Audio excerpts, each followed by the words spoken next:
Hello and welcome to Unstuck Club, where we get to share a guest with you once again. We haven't done it in a while. It feels so good. So I'd really like to say hi to Ofentse. Hi. Hi, And I Joe. am Hi, going to Di. and hi, Di. Um, Hi.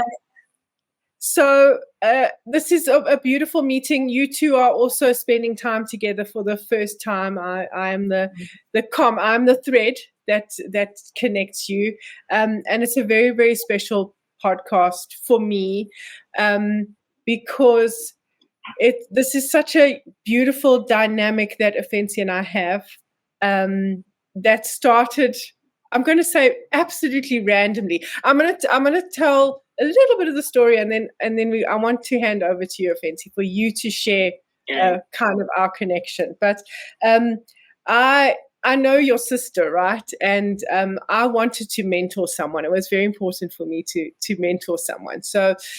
Um, so she said to me, I've got the perfect person for you to mentor. And she didn't tell me anything about this young dynamic person that I was going to meet, including that you were sisters, right? I didn't know anything.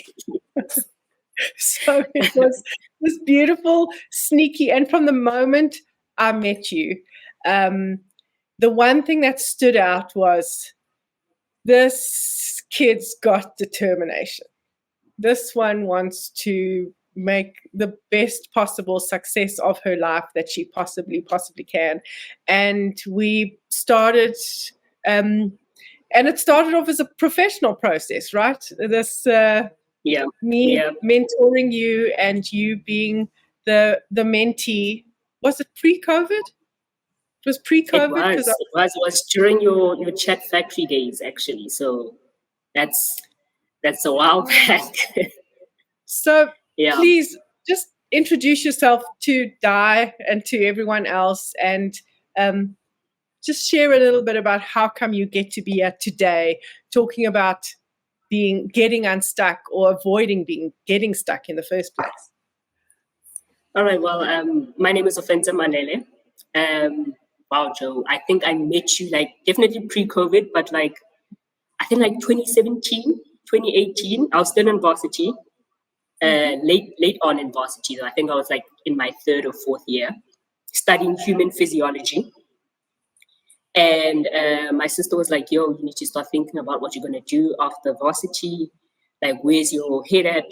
Do you still want to even work in biology and everything? At that point, I was like, I was so over this degree, thoroughly over this degree. I'm just thugging out this degree.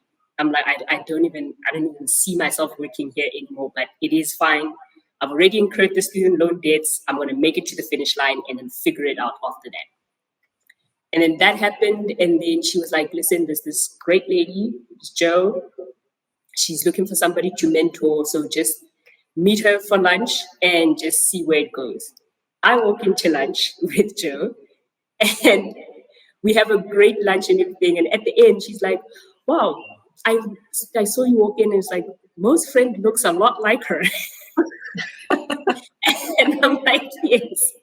She's my older sister. We're like 5 years apart. We're basically twins, but like 5 years apart. It's like, oh, okay, now that makes sense. Yes, okay, cool. 100% tracks why you guys look so similar. And then from there, I was your intern at Chat Factory for a couple of months. Yes. And then you showed me a lot, introduced me to a lot of Udemy courses, which I didn't know what Udemy was at the time. It's since been my best friend. I'm always Good. on there doing something. And then from there, COVID happened and we stayed talking and just like every week, talking to Joe, catching up. Where's my life going? What am I doing next? I think you've been there from the time I was like like trying to figure my life out to now is like, okay, I kind of see my career path, my life path. I know what I'm doing. I'm confident in it.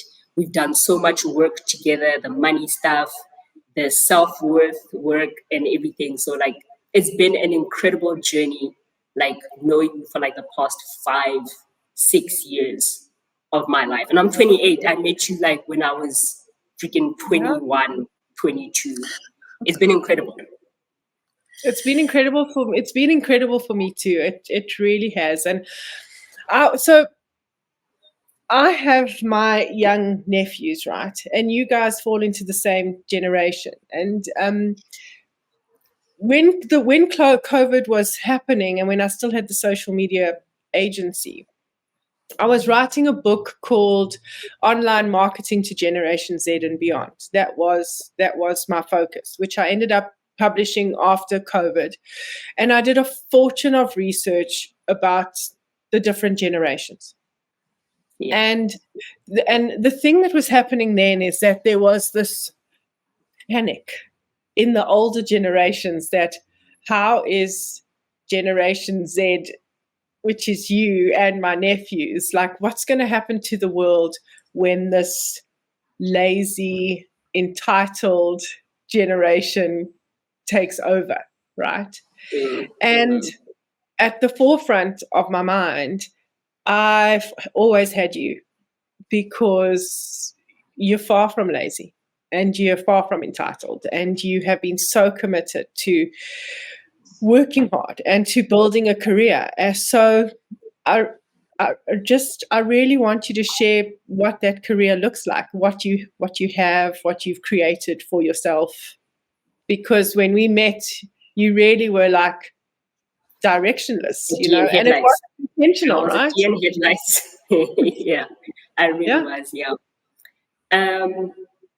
So I guess like my journey has actually been quite not serendipitous, but I've fell into a lot of luck in the people that I know, specifically with my older sister, like introducing me to you. And my first job in marketing came through my sister because one of her business partners, I think I did like an activation for them over the holidays, and one of her business partners was like, "Oh, I saw this on Facebook. Just tell Little Mo, that's what they call me, Little Mo.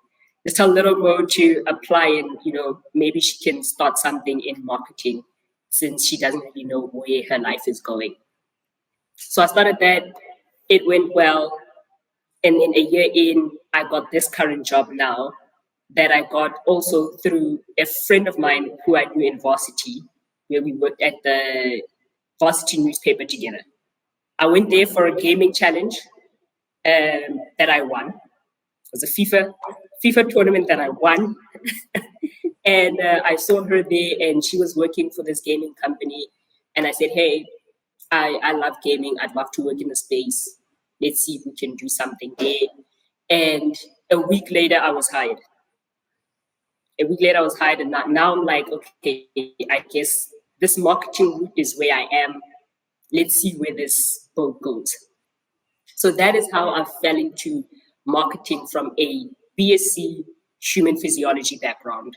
I've always been a science kid, a math geek, and now I'm in marketing doing freaking data analysis and market trends. So you never know where life is going to take you, right? But to your point about my generation, like it really bothers me when people describe my generation like that, because it's like, we're not lazy.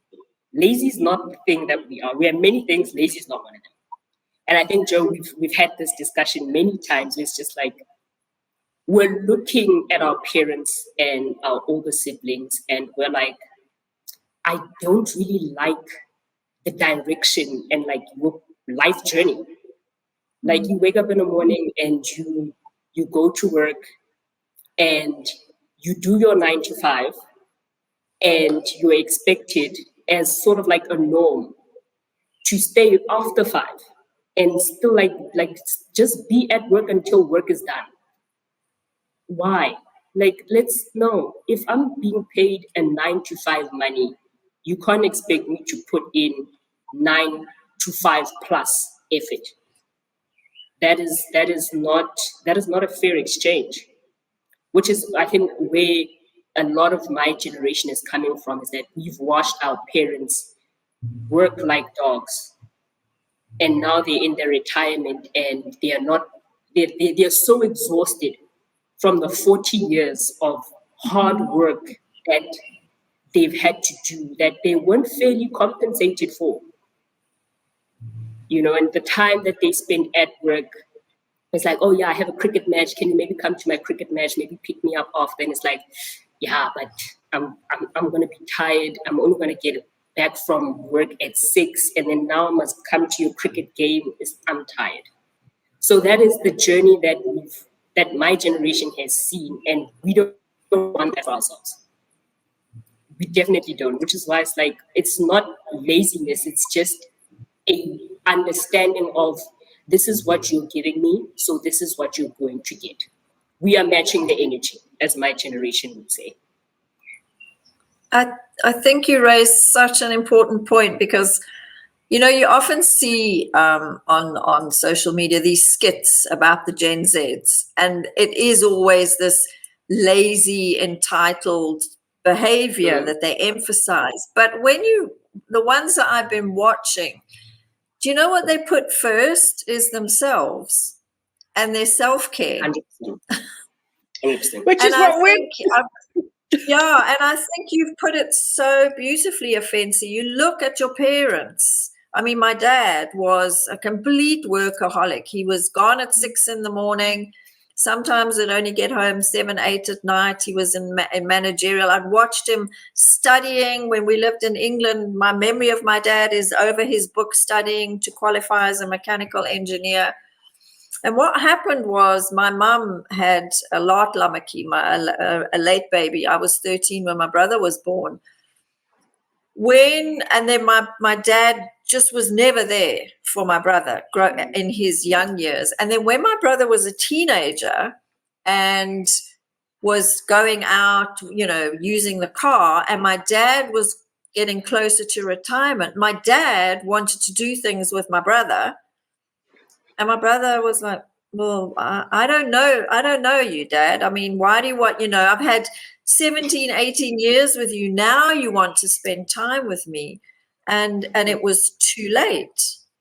And it is that Gen Z look at this and go, I don't want my life. I don't want my life to be like that. And I'm not Gen Z either. I don't want to do the 9 to 5 grind. I've did that for many, many years.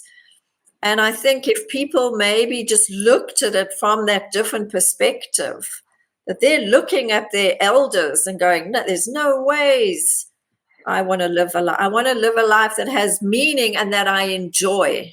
Not this, when people go on holiday and then they start posting, oh, back to reality. Well, it's always your reality. It's never not your reality. Yeah. It's the reality that you've chosen. 100%. Yeah. When you look at what you're trying to make sure you don't get stuck in.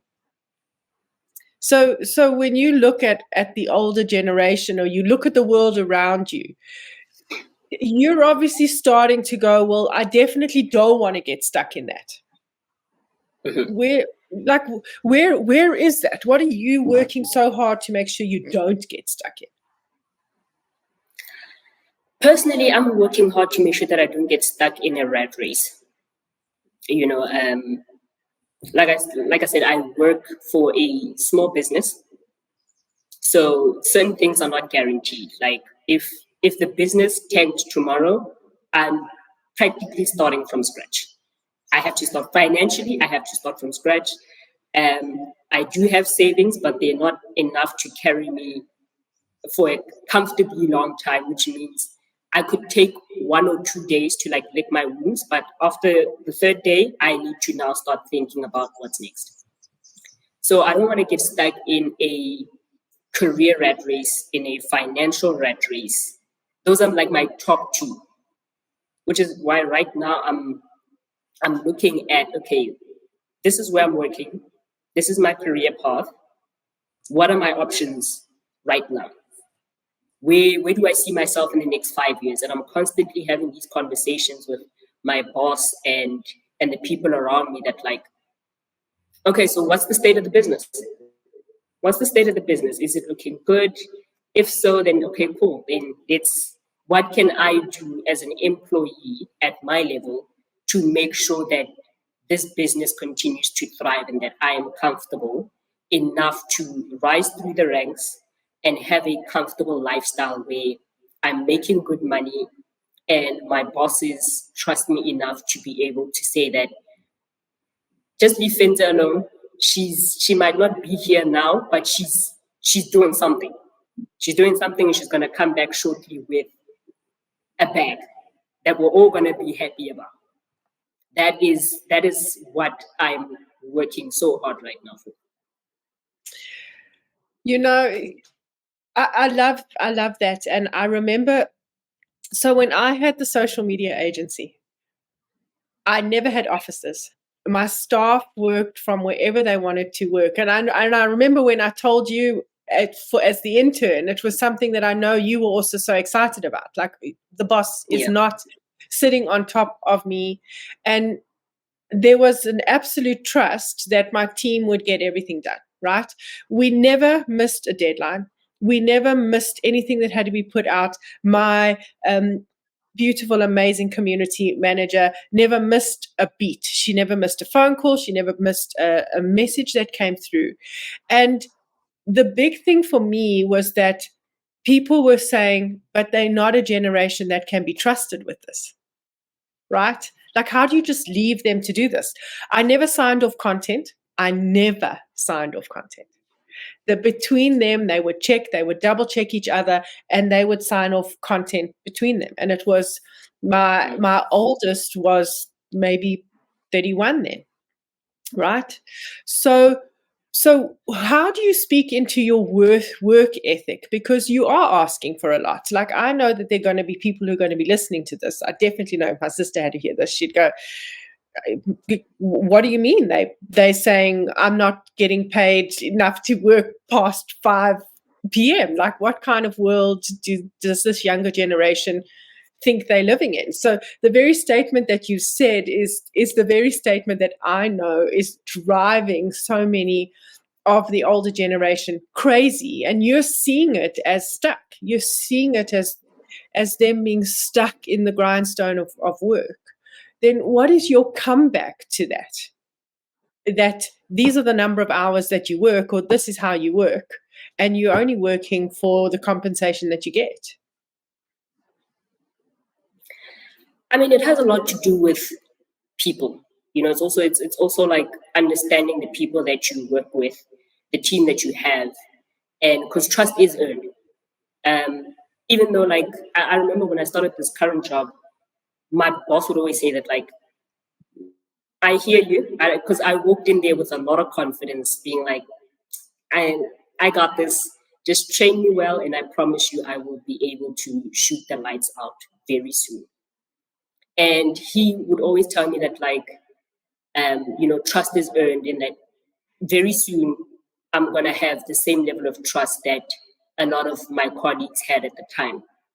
But he just needs to understand the type of person that I am first, which is a fair statement, you know. So it is very much a people thing. You need to be able to understand the people that you work with, the people that you're hiring, and have that belief and that confidence in them that if they are not around and you don't see something happening, that doesn't mean that something isn't happening. You know, that what's that saying? The absence of evidence is not the evidence of absence, or something like that. You know, it's like, just because you don't see the wheels turning from your perspective does not mean somebody isn't in the front, either trying to fix the engine or drive the car. There's always something happening. And I think that comes with understanding and being able to suss out these people who are lazy and trying to take chances. Those types of people exist in every generation. It's not just in my generation. There were lazy people in the boomer generation as well. People, like, laziness is not inherent to just one generation.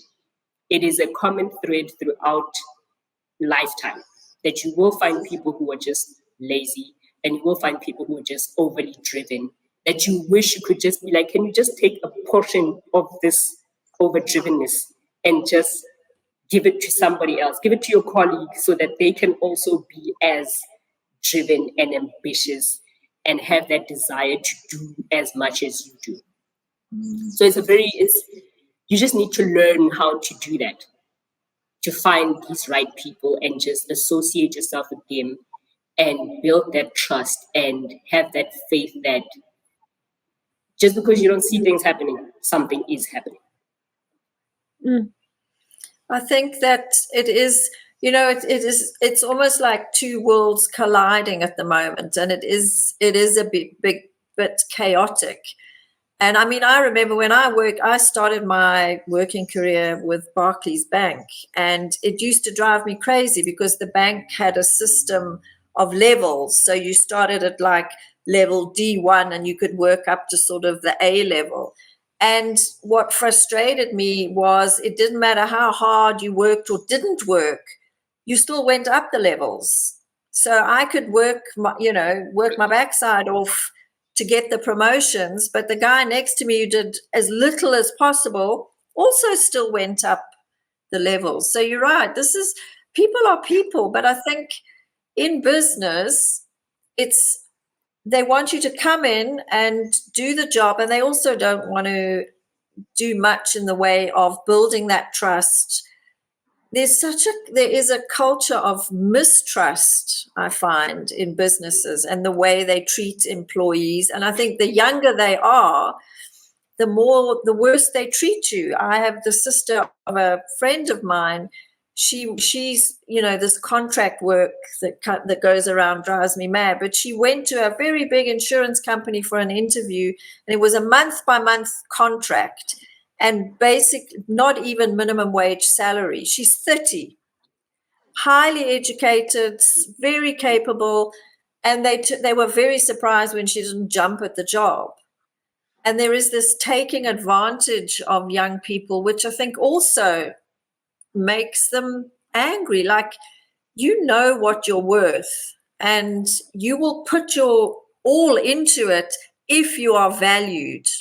But there is this stuck mentality of businesses. And I really love reading about big businesses run by young people. You just have to look at Stephen Bartlett, for example. I mean, the trust that he puts in his teams. It's like, I don't have time to manage all this. Like, I'm absolutely trusting you. And yes, he said sometimes he's made the wrong judgment call with someone. But you have to be open to making mistakes and going, okay, that person didn't work, but I know that the right person is out there. And I think, Ofentse, for your generation, it must be very frustrating to constantly come up against these dinosaur ways of thinking when it comes to careers and business, because you know what you are capable of adding to any business that you join. And in terms of the job security, whether you work for yourself or you have a job, there is no such thing as job security. Joe, we both know people who've had these clients for years and years, and suddenly your biggest client gives you notice, and you're like a deer in the headlights. So there is no job security. I don't think. I believe there is no job security. It doesn't matter what industry you work in and whether you work for a company or you work for yourself. Yeah, and I think to that point, I think that's why there's such a high turnover rate amongst my generation, in the business environment, because if we don't feel valued, and if we put in the work to earn trust, and after all this time you're still treating me like I can just get up and start just going left tomorrow, then it's then what are we doing? What are we actually doing here? Then all these months, these years that I've put in, coming to work on time, putting in my best effort, giving you the best product that you that you yourself were shocked to see, and I still haven't earned this trust, then what are we doing? Then I'd rather just, let's part ways, and I'd rather just go about my business, try doing something else, try finding a better space. Like you said earlier, Di, it's about putting ourselves first. It's like, am I happy? Do I feel like I've earned, and like, am I getting the respect and the worth that I deserve in this space? Mm. Mm. Can I ask you, Ofentse, do you have like a long-term vision for your life? Like, do you have an idea, or is it something that you just watch it unfold every day? Because I know, I mean, if you go to any kind of empowerment workshop, it's like you need to have like a clear vision and clear goals. And Joe and I are we're very much not in that way of thinking. But do you have a longer term sort of idea of where, I call it creating the vision for your life? I think that's a lot gentler than a goal. I have an idea, but I'm not stuck up on the journey of getting to the idea. Like, how I get there is irrelevant. But do I have a vision of how like my life is going to look like when I'm 40? Absolutely. But I'm not stuck up on the details of the journey of getting to that point. That is where I'm just like, it is what it is. Whatever will be, will be. And it's about making the decisions in the moment and being comfortable and standing on that business in the moment. That is like, okay, cool. Is this going to feed into that vision of when I'm 40 or not? And if it's not, then it's like, okay, cool. Do I still want to consider it? Because maybe it's a fun thing to do. It's going to be an interesting journey. Or do I decide to do it and just be like, que sera, sera? I love that. 40 is such an, so the fact that you're saying 40 is so interesting, because 40 is, there's still years of work ahead of you, right? Yeah. You're not saying 40 is, yeah, so you're not saying 40 is the retirement age, you're not, so what is it, what's it about 40? 40 for me is like it's a midway point. It's a way station. It's enough time to look back and be like, oh, okay, this is where I'm at now. This is all the decisions that I've made. This is where the journey has led me. But there's also still enough time to look forward and pivot. Like, okay, maybe I'm not really happy with where I'm at right now. I may have lost the vision along the way. So let's maybe pivot the vision and think about something else that's going to make me happy or that I'm going to be happy with. So it's just a way station when I say 40. Okay. And is it, and obviously we're not asking you to unpack all your hopes and dreams for us, but is it very financially focused, or is it relationship, family focused? Is it security? Is it career? Like, do you think about all those things, or is there a certain avenue of thought that's the most important to you? Well, the thing for me is freedom, right? So it's freedom. It's just the whole encompassing. That's the freedom. Within that freedom, there is the financial aspect of it. That, okay, fine. When I'm 40, I would like to have a certain level of financial freedom, and I would like to have maybe be at this particular point relationship wise. This is where I see myself at 40 with a family and like career and everything. So, but the overarching theme of it is the freedom of my life at the time. Do I have the freedom and the flexibility to make whatever decisions I want to make at the time? And feel comfortable with the decision I've made? Okay. So I have a question going backwards. If you look back over the last 7 to 8 years, where you were when you met Joe and then where you are now, is there, if you could go back, is there something you would do differently, or a different choice that you would make? No, actually, there isn't. No, because every decision that I've made has truthfully led me to this point where I'm working in a great group of businesses.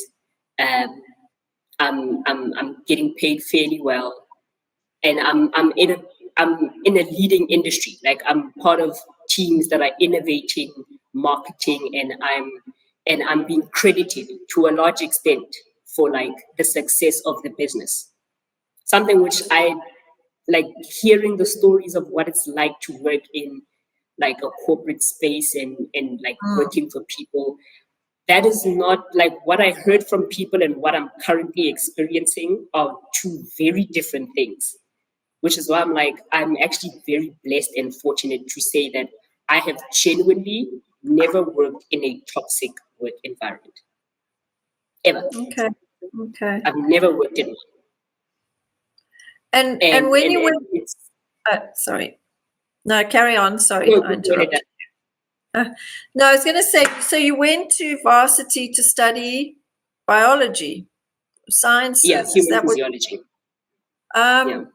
Is there a reason why you went into that? I'll tell you why I'm asking in a minute. So I wanted to study medicine. That was the goal, to study medicine and be a medical doctor. But then when I got there, I started to learn about myself and my empathetic self, the side of me that would, at the time, give somebody the shirt off my back if it made them feel better. Over the years, my mentality on that has changed. I'm not giving you the shirt off my back.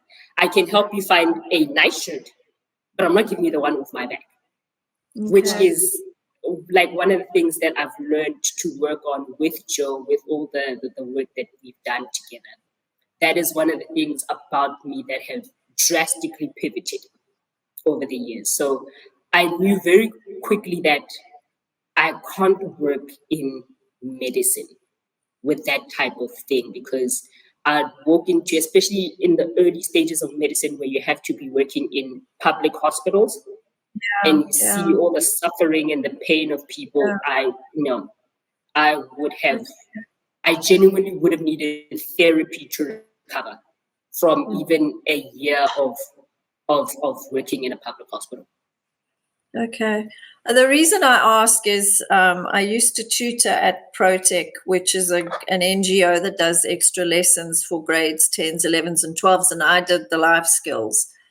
And it always fascinated me how literally on one hand, I can count the careers, the 11s and 12s. It was medicine, engineer, social worker, lawyer, and the odd accountant. Those were the careers. And then when we would do I had these quizzes where we looked at their interests. And I mean, the one child was environmental management, journalism, and photography. And then and the other one is actuarial science.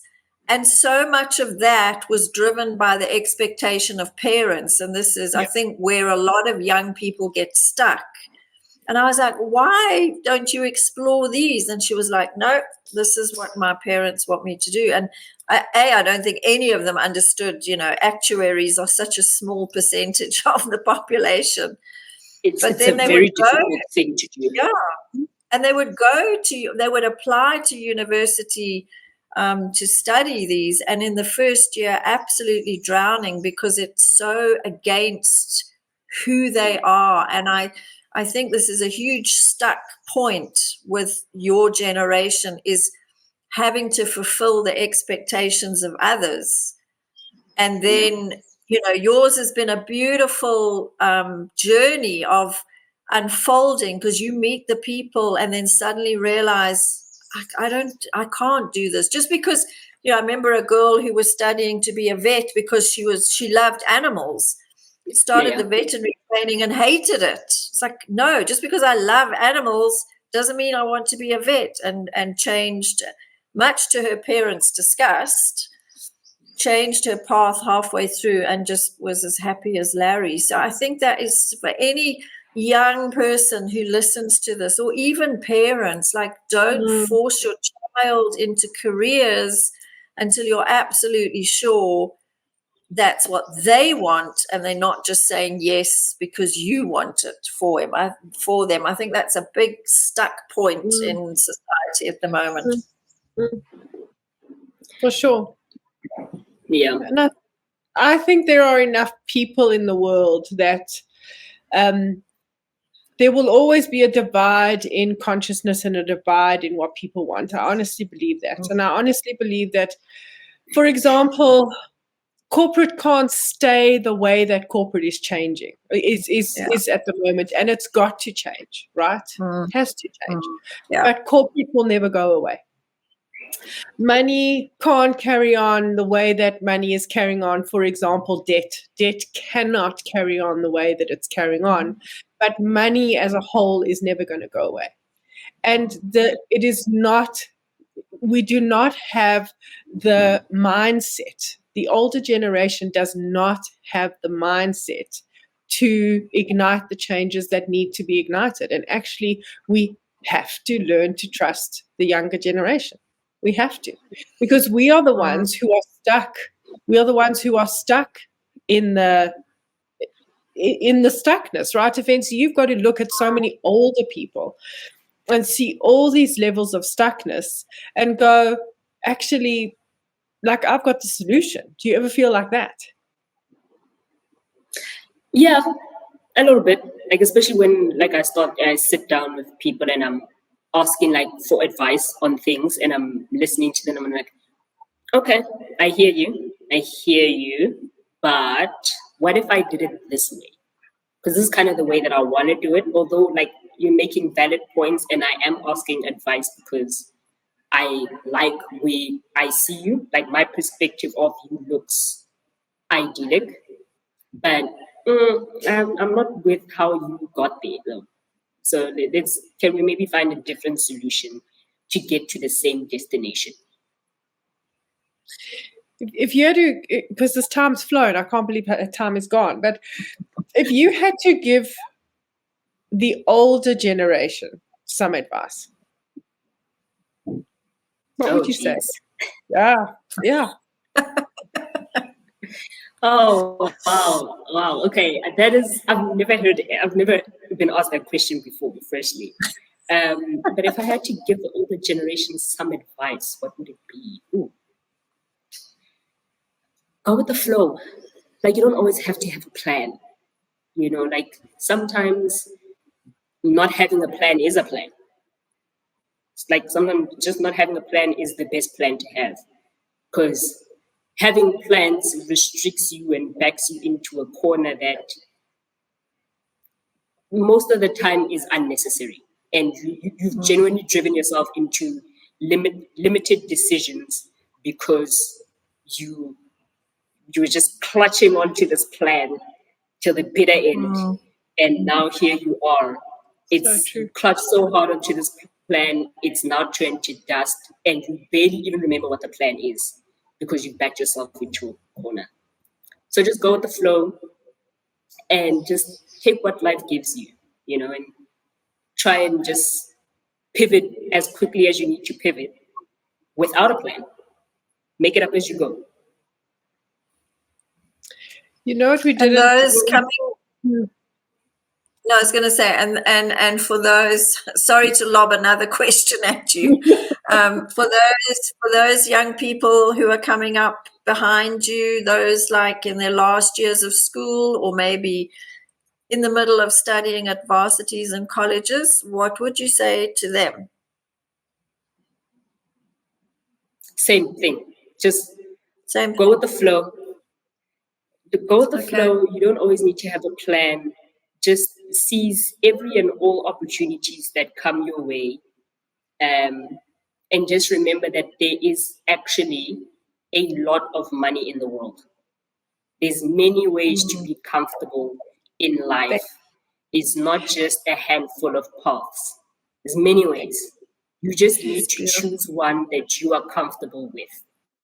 And what we didn't get to, which I'm sad about, and I think we might have to have an episode 2 of this, is you also are a business owner, young lady. Yes, I am. I am of several businesses. There we go. And we didn't get to it. We didn't Okay, even get definitely Remember, another remember when we conversation. met, Joe, and you asked me this question of, do you ever see yourself being an entrepreneur? And I was like, hell no. Hell no, I don't. Cut to 7 years later, I now am like a co-owner in several businesses, which is wow. So that is just another example of just going with the flow, not having a plan, and just seizing every opportunity that comes your way. And also, what Di and I firmly believe, which is where the money and me work comes in, is that this multi avenues of money comes in so many different ways, shapes, and forms. 100% yes. So I mean, So, like there was a time when I left my previous job, they actually okay. So I was earning a salary. When I left, they still needed certain work done, right? And I ended up making more money as a freelancer than I did when I was a full-time employee from these guys. So that just goes to show that like there's so many ways to make money. You can pursue one endeavor and just keep your finger on the pulse on the things around you. And you can end up actually making a lot more money than you even thought was possible. thank you for saying that there is so much money out there in the world, because there is the mindset that there is not. The mindset of scarcity is absolutely unbelievable. So thank It you, is. for saying that. So I just want to make sure I've got it right. So it's going with the flow, don't have a plan, and seize opportunities. I've written 100%. that The out, older and the younger generations. I'm going to stick that on my laptop. And you know what else I picked up from you, which is so important, is give the amount of energy to the value that someone is giving back to you. That's also what that's also what I'm really picking up. Even in our support of others, because we really are so supportive of others. It feels like, and we do know that there's going to be pockets of the generation who are entitled and who are waiting for things to be handed to them, right? But now we have the opportunity to sit with this beautiful woman who's put so much work into creating a life for herself. But at the same time, I can see that there's such a clear boundary for you of, I'm only putting the energy in because you have proved to me that my energy is worth it. That's what I'm hearing you saying. 100%. Yeah. We Beautiful. have learnt from the young.